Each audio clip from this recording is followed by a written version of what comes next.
Mr. Prime Minister, I'm very pleased to be here in Athens for what has been a very productive discussion with you and other members of your government. We both are new in our job, although we are older gentlemen, but we haven't the looks. 2010 will be a challenging year. It will see concrete changes in the functioning of the European Union with the implementation of the Lisbon Treaty, and together with the Spanish presidency, we will fully cooperate in the spirit of the treaty to enable Europe to operate in a more coherent and in a more efficient way. One of our primary priorities is, of course, to secure full economic recovery in Europe. We must overcome the short-term challenges linked to the crisis and at the same time press ahead with the structural changes that we have embarked on under the Lisbon strategy for jobs and growth. We need more economic growth now in order to finance our social model on a lasting and on a sound basis, and to preserve what I call our European way of life. We need a renewed strategy for 2020 with stronger ownership at the highest level. That means the European Council. This is why I took the initiative, after consultation with the Prime Minister Zapatero and President Barroso, to convene a meeting of the European Union heads of state and government on the 11th of February.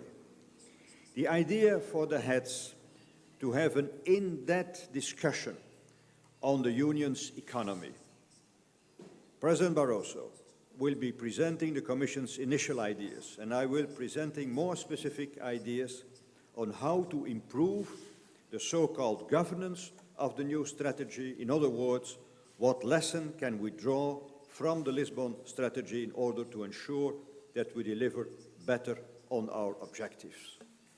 During our discussions with the Prime Minister of Greece, we obviously devoted some time to the particular situation facing Greece. Greece faces very substantial economic and fiscal challenges, and it is a matter of common interest for the European Union as a whole, and more particularly for the members of the Eurozone, that Greece manages to meet those challenges. A comprehensive, far-reaching and credible package of reform by the Greek government is urgently needed to improve the situation to address these concerns. The Greek authorities are fully aware of the need for decisive action and have already set in motion these reforms. The draft budget adopted on the 20th of November is one important step in the right direction. In any case, resolute fiscal consolidation should start without delay in 2010, and the deficit should be brought below 3% by the end of 2012. This commitment needs to be supported by concrete and credible measures with a front-loading of the effort. The stability program, which the Greek government is submitting to the European Union, should be the next step. And after our discussion, I'm confident that the Greek government is already taking the necessary further steps to address the situation. A quick word on climate change, which will be the other big dossier the European Union needs to tackle in the coming months. The Union must continue to be a driving force in this field. There has been a lot of criticism of the outcome of the Copenhagen conference. But let us be clear, without the Union, the outcome in Copenhagen would have been much less, and we will continue to play our part.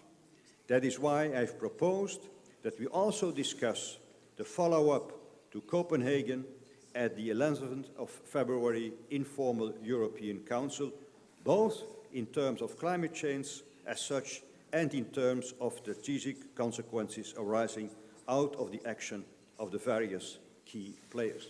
Thank you once again for this visit and for this very fruitful discussion. Thank you very much.